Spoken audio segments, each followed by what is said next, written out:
So we actually can identify, hey, do you have a people problem? Do you have a promotion problem? Do you have a placement problem? Is it pricing?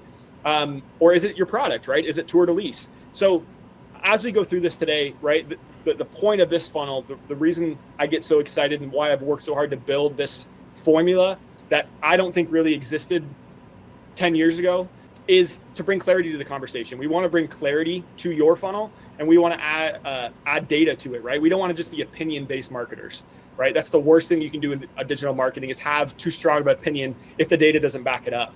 I'll stop there, but really, again, ultimate goal here with the formula is just bring clarity. We want to create a scalable, sustainable funnel. And if we're hitting these metrics, you are going to have success. You're going to have a low cost per lease. You are going to lease at a high rate. That is a lot. And I think it's actually one of the most important points and one of the most under discussed things in multifamily is our prospects, our renters. This is the biggest decision they're going to make in their year. Typically, like, this is the biggest financial decision they're going to make from year to year. So we have a very unique buying journey. Most digital marketing has a very clean cut, dry, dollar spent, sale taking place, conversion happen. There's typically not this long, big chunk of time in between first click and conversion at the end, AKA lease. But for us, it's a very long journey, right? So to start, understand that this 10 to 13 points, this is actually a point from RealPage in 2023. They did this big, large study. They took 100,000 prospects. And this is what they came up with, saying you're going to need 10 to 13 points of contact with that prospect to move them from the top red all the way down to the lease in green. I think the next thing we really have to go through here is what's the 8, what's the 25, what's the 3, and why are those things so important? How can it be that simple, Caleb?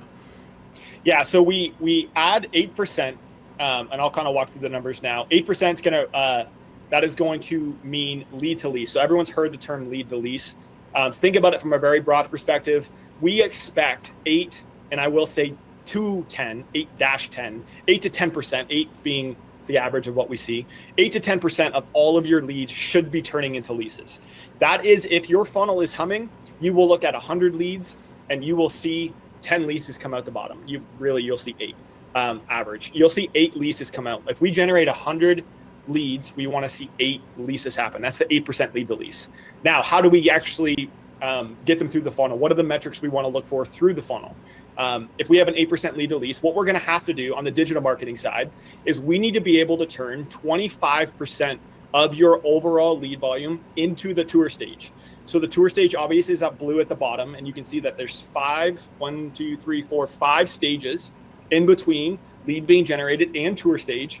But there is going to have to be a large number. We have established that we think a healthy digital marketing campaign will turn out 25% of those leads into the tour phase, meaning that they showed up for a tour. They booked a tour on your website. They showed up.